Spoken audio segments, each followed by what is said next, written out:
You're listening to the 49 Carats Podcast, a 49ers Goldmine production with Stephanie Sanchez.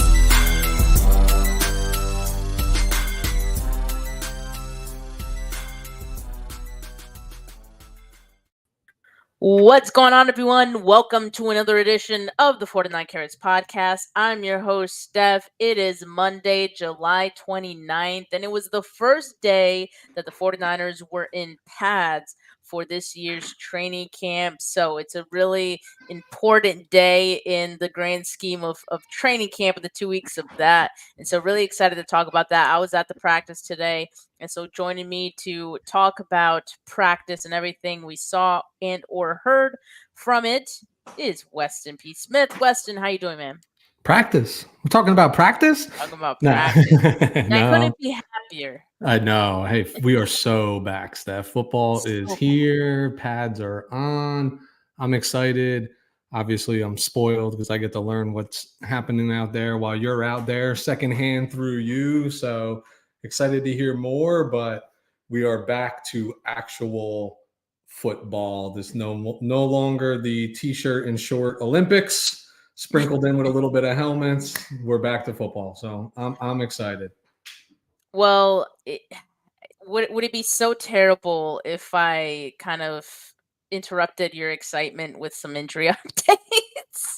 Because, Weston, with football comes injuries as well. And so there are actually now quite a few that we're tracking now. But before you do, because I haven't seen these yet. Admittedly, I've been distracted for the last couple hours at home. That being said, I'm told it's a violent game.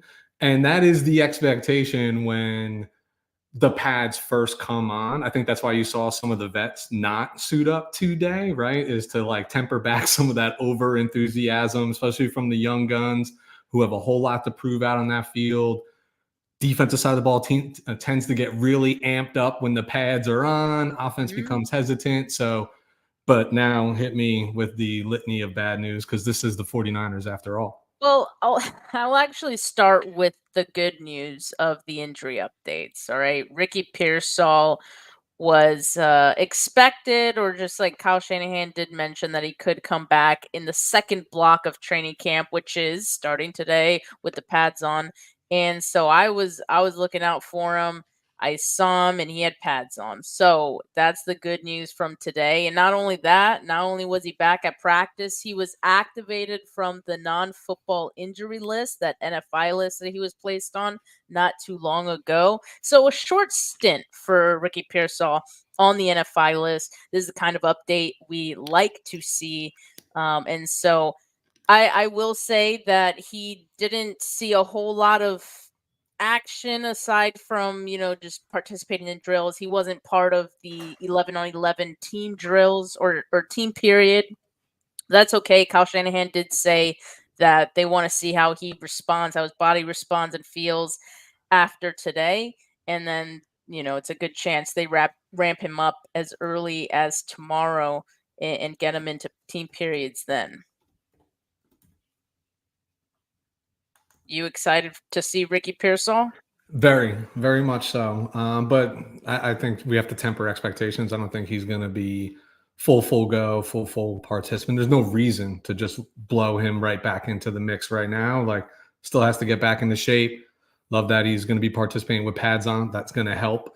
And then we'll see what the rook is. The first round rook is all about. But it's going to be slow and steady. I don't see any reason just to put him out there to fail. Let him get a little, especially with the hammy it was hammy, right, for him. He had a hamstring. Yep. Those can linger forever. You know what I mean? Let's not take a grade 1 and turn it into a grade 3 unnecessarily 2 days after coming back. Yeah, exactly. He's going to be working his way back into things. And he already was late last week. We had seen him on the side field, sprinting and, route running or simulating route running a little bit and doing that. So I think he's been working his way back from some time. But yeah, I mean, I agree. Don't rush him back. But there's also some other injuries that might make that difficult because wide receiver Tay Martin and Jacob Cowing are also dealing with hamstring injuries.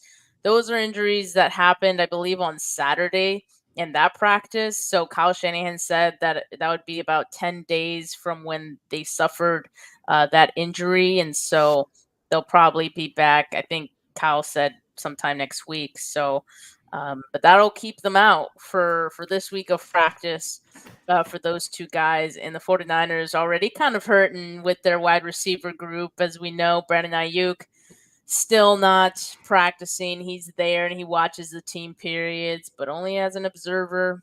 And so, yeah, the wide receiver group is getting a little thin at this point. Deebo Samuel, Jawan Jennings continue to be the staples of training camp, which, I don't mind to see. I think I would just like to see some Brandon Ayuk out there, some better competition for these corners.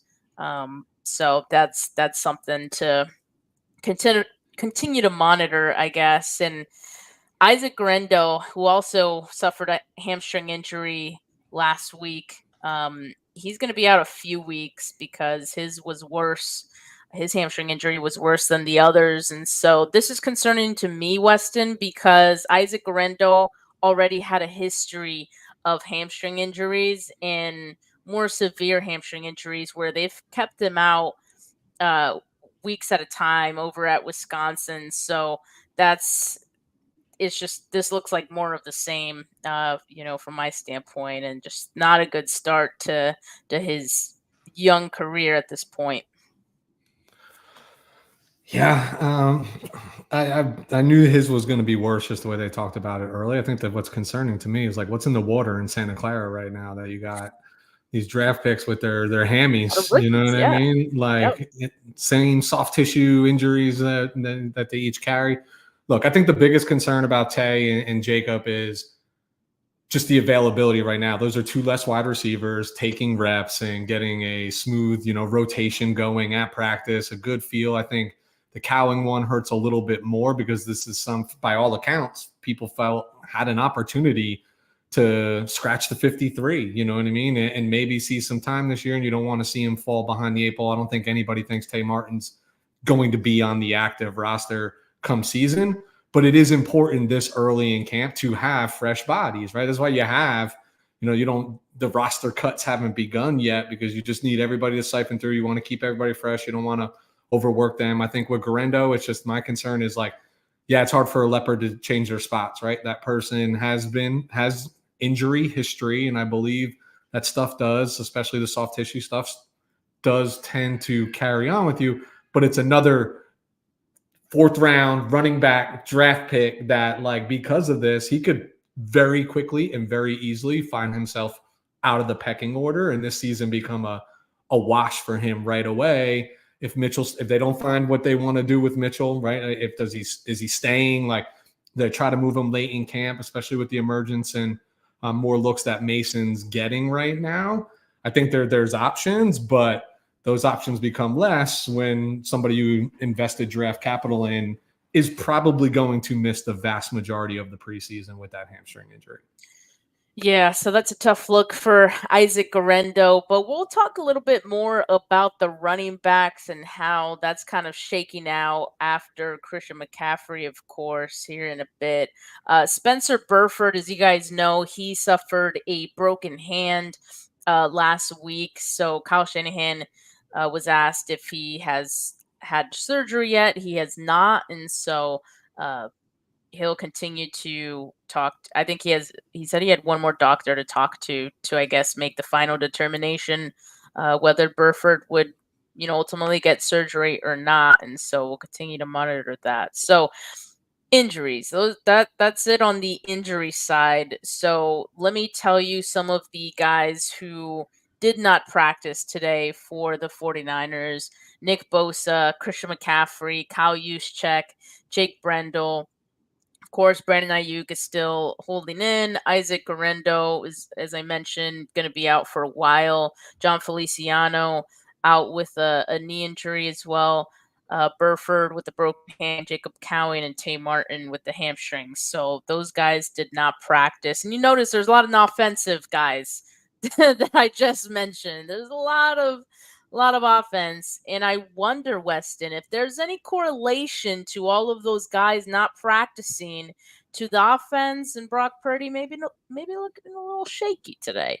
Brock Purdy had 3 interceptions in today's practice. And I mean, I think at this point, most fans are smart enough to know that, hey, like everything you hear isn't what it seems. Like there's a lot more context that's usually missing out of these training camp reports. And so, what's your take on Brock Purdy throwing 3 interceptions? My take is I hate hearing the report because I know how quickly it can be overblown and taken out of context. Admittedly, I have no context for those throws. I was not there like you are. I'm sure you're going to give us some context here. I hope you are in a moment other than the 3 INTs, but context is everything. And I think, Steph, to your point, you could draw a straight line directly to, I have a theory on this, but you can also just draw a straight line to saying, okay, no Kittle, no McCaffrey, no Ayuk, no Trent Williams. Like, what'd you think the offense was going to do? Nobody would be happy rolling into the season with that, with that offense running up against any team, let alone a capable defense as our own that you're putting out onto the field. So, but where I tend to, regardless or without context, tend to never try to overreact to these sort of things. I'd feel differently about it if we were like a week away from the season or heading into the dress rehearsal preseason game. But this is the first time with pads on. At this point in the offseason, the defense is always a step or two ahead of the offense. You got to remember, like, defense, a lot of it's base packages. There's not a lot of, tricks going in this early. It's about alignment. You're trying to see what you got, especially from the young guys. The offense, it's just constant install, especially for the vets who have been here, right? Like, this is not day one where we're going to start with a blank slate playbook. It's like, hey, remember we've done all this the last 2 years. Now we're going to put in this. So it's a constant adjustment and a constant learning curve that I think inherently puts the offense behind. But again, not shocked because the actual offense wasn't even on the field, right? The ball moves through 13 to 23 and usually off the left hip of 71 more consistently than it does anything else. 2 of those 3 missing in the equation. Your all-pro wide receiver missing. Your all-pro tight end missing. But it is. I'll reserve my final judgment based on context. I would be a little bit more concerned if I was in the building and it just looked like it was like Brock didn't have it, right? Like a lack of confidence or a deer in headlight look after throwing some interceptions in practice. What I would more want to know, and my question back to you, Steph, and maybe I'll ask it in a moment, is a little bit about like the reaction. So before we do like context, if you care to share, what were those interceptions? What did they look like on the field? I mean, how I saw it today is that, or just in general, so far in camp, I think Brock Purdy is, comfortable being a little more aggressive than maybe he has been in the past. And he has the flexibility to do that. This is the first training camp since he's been the starter or since he's been with the team at all that you're going into it knowing like the starting position is yours. And so that changes the way you go about, training camp and, also last year, I think we knew he'd be the starter if he was rehabbing. When you're going through rehab, you're probably not being super aggressive because you still don't know the type of strength or zip you're going to have on the ball yet. So that's one thing as well. And so we did see some interceptions from Brock Purdy in last year's training camp, right? And he ended up having the season that he did. So I think for that reason, I'm not too worried about it. I think, look, I know we all remember the training camp that Jimmy Garoppolo threw 5 straight interceptions. And I think like that's more fair to have been concerned at that time because that's already something we saw in Jimmy Garoppolo's tape and we kind of already like knew like this is who he was and what he's prone to. For Brock Purdy, I don't think like we've seen him play at such a high level that him maybe trying to be a little more aggressive in training camp, which is a good thing, by the way. That's good. I want him to be more aggressive. I want him to see what he can get away with. And so That's what I think is happening. Like I think he's past the point of, I don't he doesn't need to take the checkdowns in practice. Like, why? You could do that in the game because you're gonna get a couple yards, some guaranteed yards. But like in training camp, you might as well go for it. So I think he's taken some risks, all right, seeing what he can do. And at the same time, like going back to all the injuries that they're dealing with on offense, like that does hurt. That is already going to give an advantage to the defense. As you mentioned, the defense is already going to be some steps ahead of the offense at this point in training camp. And so I think it's accumulation of all those things, honestly. And that's okay. I think that's just the reality of the situation. I'm not trying to like sugarcoat anything or I guess like make excuses for Brock, but I really don't think it's that serious. Now, if it became something that was very consistent in camp and it was something that started happening in the preseason, like, there's a time where, okay, we can start to be concerned.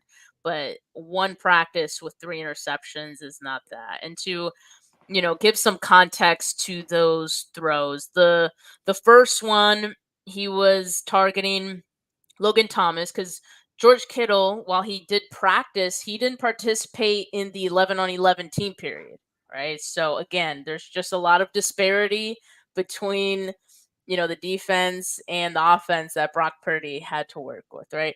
So Logan Thomas was getting targeted by Brock. It bounced off of Logan Thomas's chest or hands. I just saw the ball get tipped up in the air.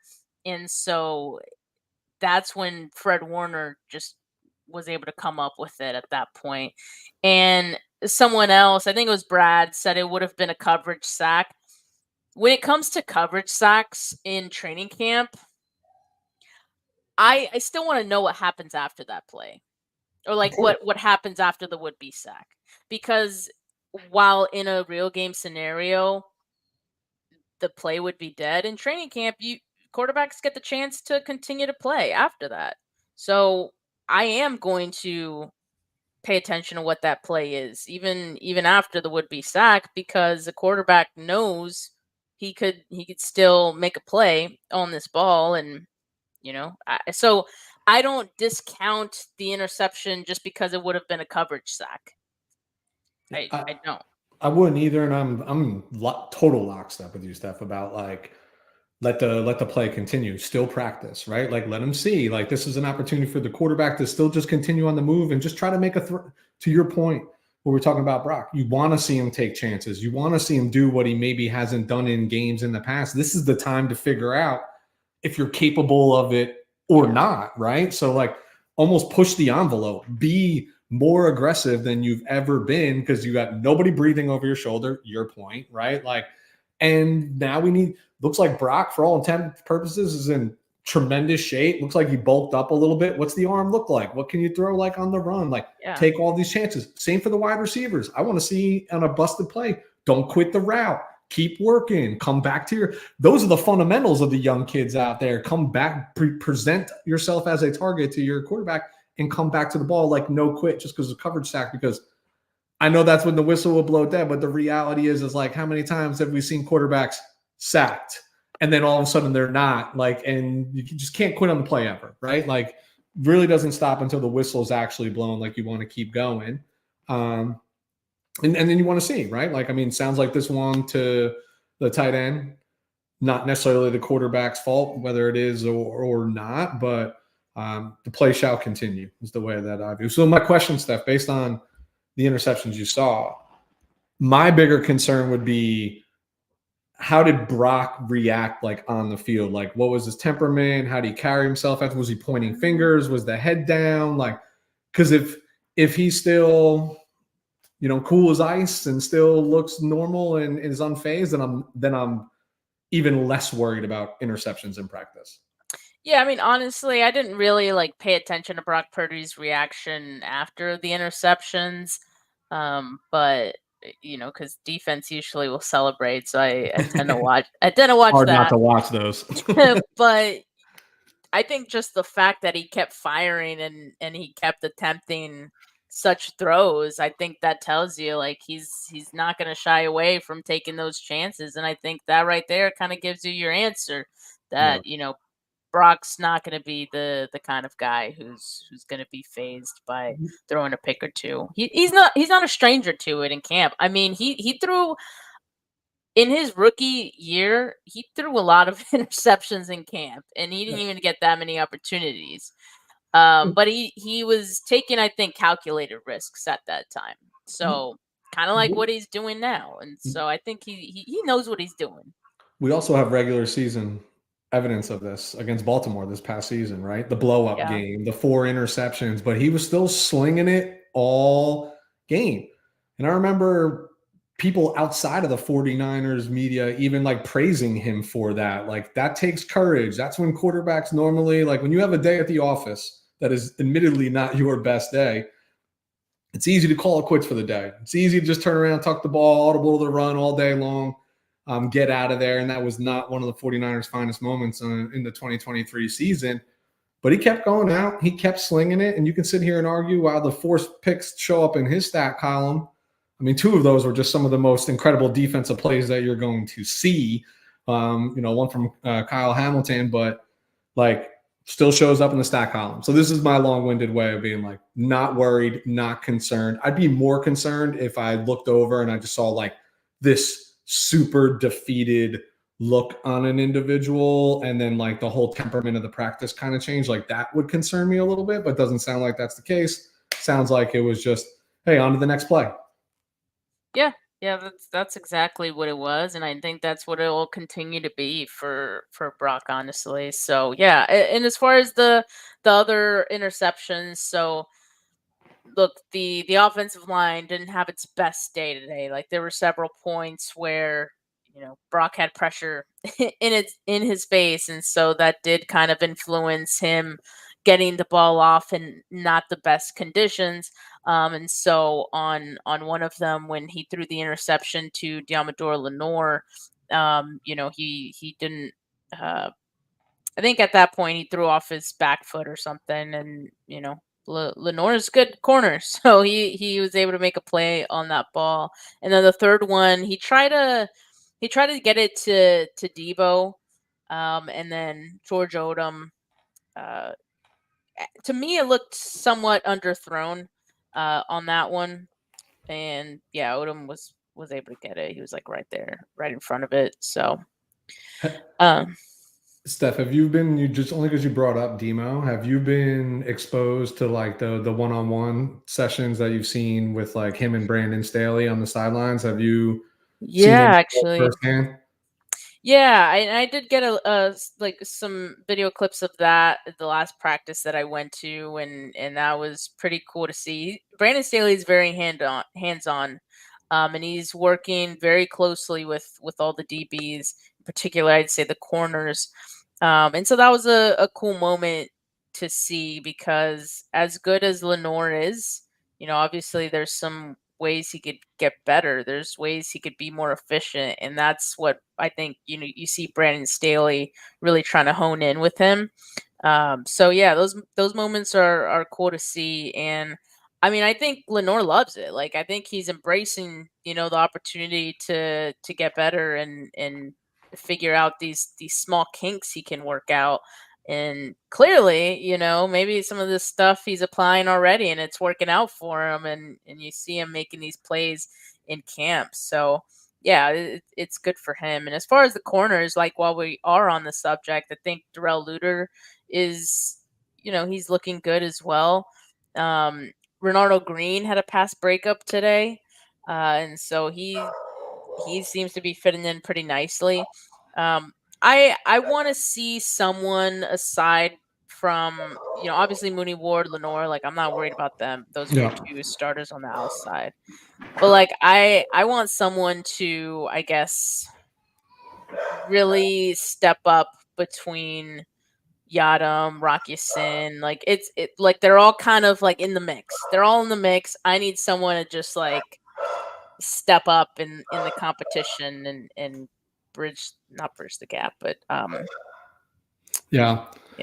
I know what you're saying though, because it's really important, especially at that position. Cornerback depth is just so necessary to even get through the doldrums of the season, especially just camp early, right? When everybody's getting back into shape. So I do think it's important that, like, as much as we want Demo and Charvarius out there, I'm lobbying for Renardo. You know how I felt about him when we walked away with that pick. I'm on the hype train. I told you we would be pleasantly surprised with his play and how physical and aggressive he is.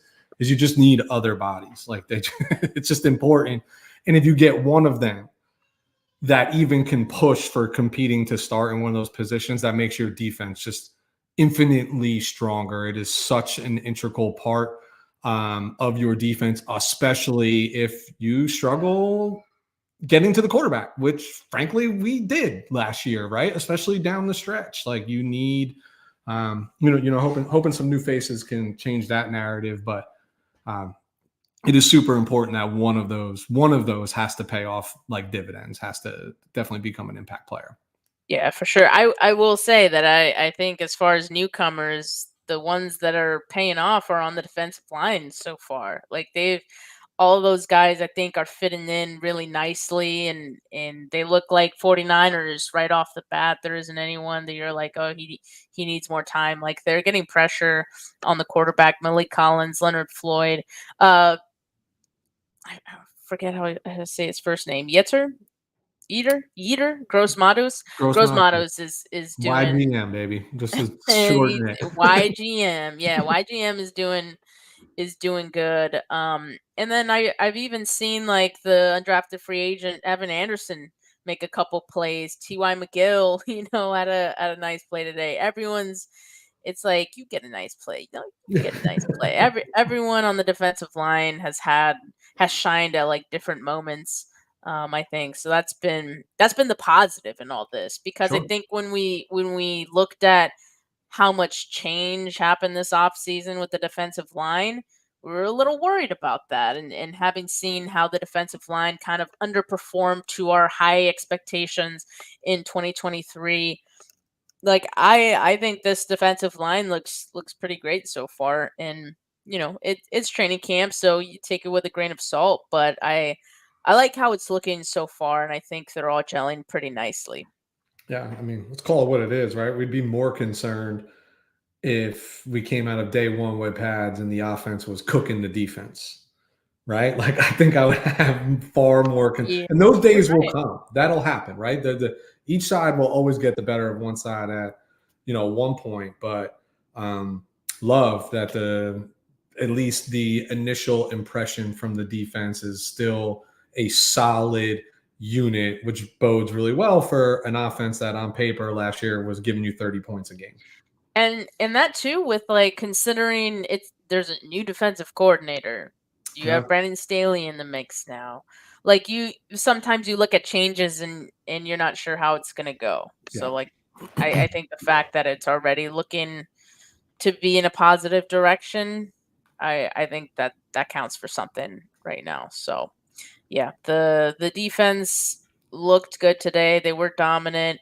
As far as the offensive line, like I said, there were some moments where they were giving up some pressures, particularly I'd say the tackles. I think Trent Williams is definitely missed with the ones.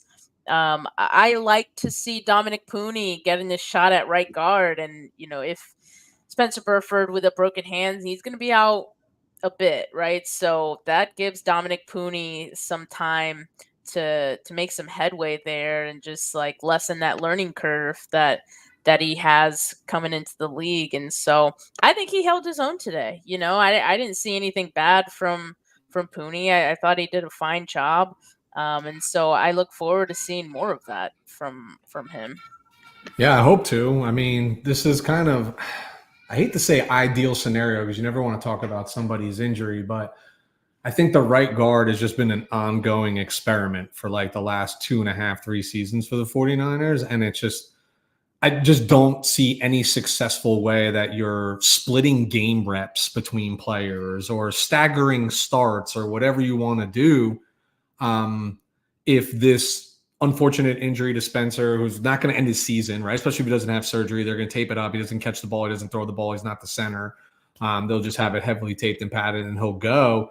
These reps become more important for Puny than they do for anybody else, like up and down this line. And I think, I just have this gut feeling that he's gonna pick it up fast, and he might not look back, and he might run away with this position to even start the season.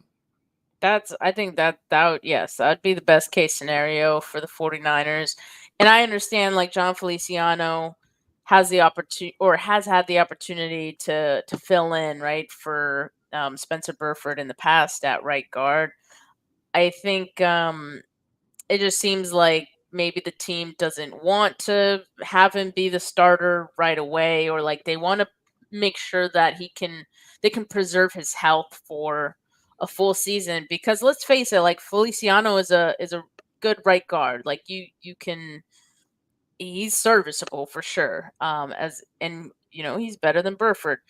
But I think like his value is that he can be depth for you and plug and play a lot of different spots on your offensive line. And you want to kind of have that like ace in your hand like all season if you can. So I think wanting to keep him healthy, I think, is a motivator here to not just automatically say like he's going to be the starter. And so I think if Pooney does, get ahead in this competition a little bit between him and Burford, like that could just help make some decisions easier for the 49ers. So, we'll continue to monitor that. And let's just say like I think the second team offensive line is better. There's just some injuries right now. The third team is very, very forgettable. But it's the case with every roster in the NFL, right? So we're certainly not alone exactly. there. And there's a lot of young players there. There's a lot of like rookies part of there. So there's going to be a learning curve for those guys. And that's why oftentimes like the rookie offensive linemen end up on the practice squad, and the 49ers have been able to coach some of those guys up to becoming starters in some few years. So, hey, I'm not counting anyone out. I'm just saying my observations at this time. Yeah, I just think with the Feliciano thing, I agree. I mean, as we were starting the season right now, he's the better option at right guard, right? It's given Spencer's injury. But the camp reps aren't nearly as important for a league veteran like he is as they are for like Puny right now, right? I think this is it is responsible as a coaching staff to say, okay, we invested capital in this guy. We have belief on him. We think we stole one here, right? Like I think they believe that. Let's see literally right now. And the NFL is littered with these stories, right? Rookies alike who just come in and storm through, and become good, solid players, at the NFL level, regardless of where they got their collegiate experience or pre-NFL experience. And I just think it's responsible to say, we know what Burford's hurt. We know what we have in Feliciano, right? Yeah. Exactly. But let's see what this kid can do. Let's not like stifle his growth because we want Feliciano to get more reps at right guard when we already know he can play anywhere on the line. Exactly. I am appreciating Dominic Pooney getting this opportunity, and even if it's because of Spencer Burford being hurt, like, I mean, this is how you get opportunities 100%. Oftentimes in the NFL, and it's ask up Tom to Brady, the greatest of all time. Ask him how he got his opportunity. Injury, right? I mean, Brock Purdy as well, at least for that season. So, yeah, I mean, they got to make the most of it, and so far, so good. And this was, like I said, the first day in pads, so that's always a good time to start evaluating the trenches. So. But I think aside from that, like the offense just had some misconnections for like I think it's for a number of different reasons, missing some guys, and I think Brock Purdy trying to be aggressive, trying some things, ball sailed a couple times, got a couple overthrows as well, one deep to Deebo Samuel in the middle of the field. So hey, hit him in the game. That's all I care about. Was Kyle freaking out, like, just with the performance on the offensive side? I kind of hope he is. I want to see he's very even nasty keel. Kyle. It feels silly to say, but I think, Kyle's very even keel when it comes to like single practice performance, because I think he knows there's a certain reaction to things, and Kyle knows the entire context. Yeah. We like if we're there at practice, even we don't have all of the context. So he knows what's going on there, and so I don't think Are you back tomorrow? I'll be back at practice tomorrow. Yes. So hopefully some of the guys that did not practice today will be there. I would expect, Nick Bosa, Christian McCaffrey to be back. But that's another thing too. It's almost like those guys are just so good that it skews things the other way as well. So I get wanting a day or two where like you want to see what you truly have, so other guys get an opportunity. This is a good segue to the running backs, actually. Let's do it. Because, Christian McCaffrey did not practice today, but Elijah Mitchell and Jordan Mason have been the kind of rotating as like the backup running back so far. And so what we've seen from Jordan Mason so far is that, he looks pretty good. And he usually does look good in training camp. Like, this is always his time to shine. But you're now hearing like coaches and other players kind of echo that sentiment too.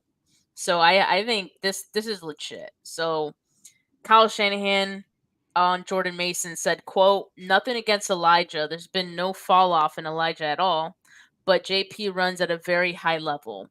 If their number is called, we expect them to run like a starting back. JP wasn't there right away, but he got there pretty quick. He did a hell of a job for us last year. We'll see how camp plays out. But I love both of those guys and got some depth behind them too."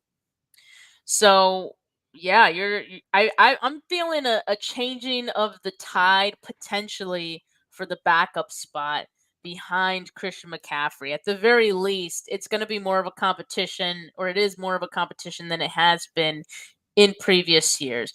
And another thing, like Kyle Shanahan did say, is that, hey, like sometimes we do have our third quarter or our third running back going to the game. Sometimes we've even had our fourth quarter or running back going to the game. So like it doesn't always matter too much who's the second and who's the third, but this might be the year for Jordan Mason and Jordan Mason Hive to really get buzzing.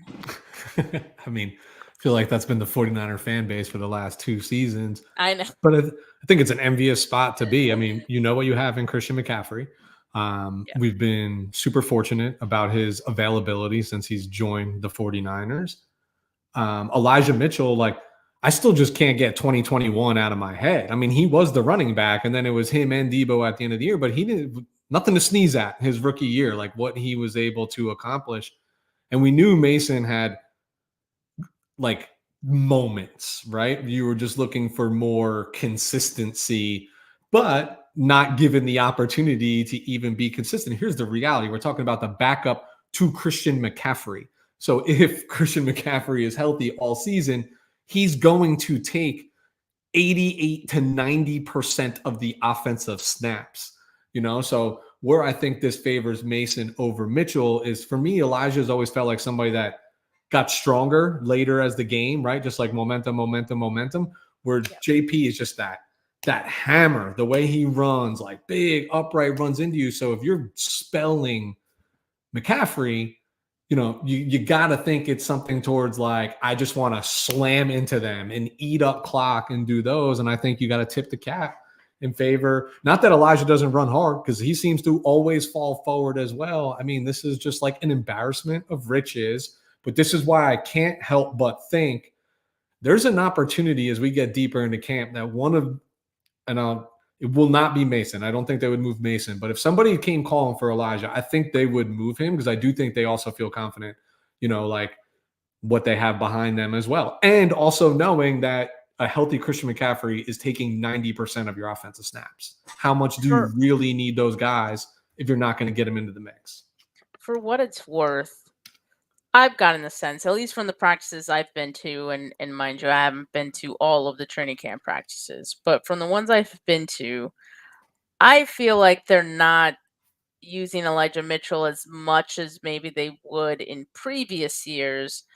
I think some of that has to do with wanting to keep him fresh because it's been I think it's been like at least 2 years in a row with Elijah Mitchell that he will be hurt before the preseason, the first Yeah. preseason game. And then he'll miss like the beginning of the season or something like that. So like you wanna avoid that for him. Keep him fresh. Use him, I guess, sparingly.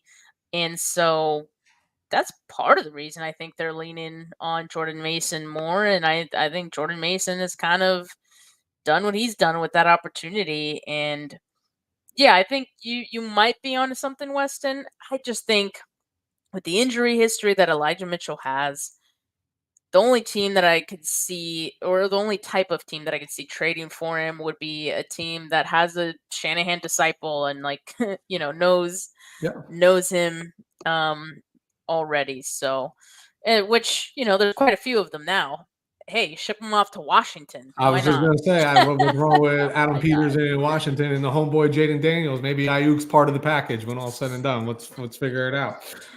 Why not? Why not? But I So, agree with you. I yeah. think you're a better football team if you have them all, but you have to also look yourself in the eye and be like, how much time are these guys really going to get in an ideal scenario? Not so ideal scenario, they're 50-50 if something, God forbid, happens to Christian McCaffrey, right? But like a healthy Christian, like I always last year we always complained, Kyle, get him off the field, get him off the field, get him off the field. No need for him to be on the field. But when you have that man, it's just really hard to take him off the field because you are better than the other team every snap when he's on the field. It's like, to me, it's like that simple. And I know we can.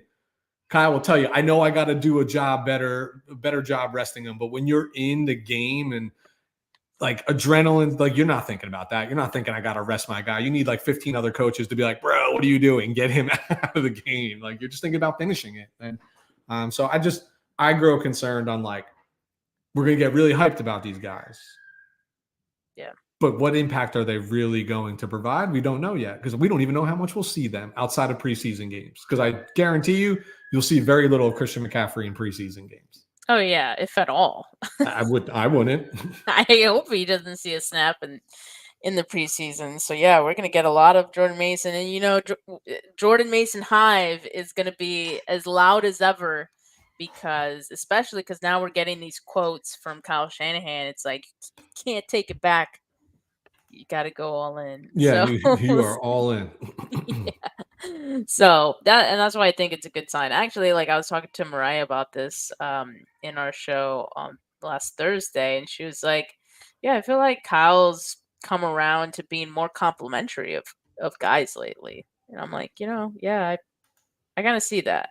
Before it was like pulling teeth a little bit. You couldn't really he almost didn't want to compliment someone so it wouldn't get to their head or something. You always got that sense. Now I don't think he really worries about that too much. So I think it's dependent on the player too, right? I think yeah, there's that still too, some of that, sure. right? Like you got to understand that, like, listen, I'm not going to come in and just praise some rookie unless they're just coming in and working hard, but I'm not going to talk about like their potential on the team because you have to keep certain players grounded. But when you're talking about like heaping praise to Jordan Mason, all right, this is a guy that's done everything you've asked. He's been a special teams contributor. He's sat on a practice squad. He's not always on the 53 or active day roster, right?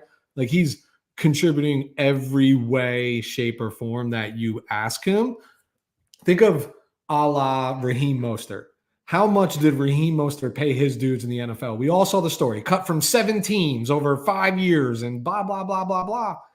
And it just takes one door to open. And I'd say he did pretty darn good with that opportunity on the San Francisco 49ers. You know what I mean? Yeah, for sure. So I don't know. Kyle might be softening up a bit these days, It but happens in I our don't think old it's age, that. Steph. I don't think The it's that older we bad. get, we get softer. I'm telling you. Also, I don't know if you noticed this, but like he's growing the hair out. So you shave the mustache, right?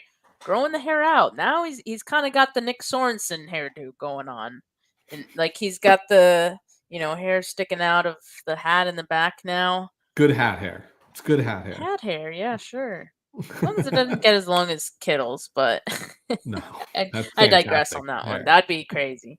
He'd look like a skateboarder. But all right, Weston. Yeah, I'll be at practice tomorrow.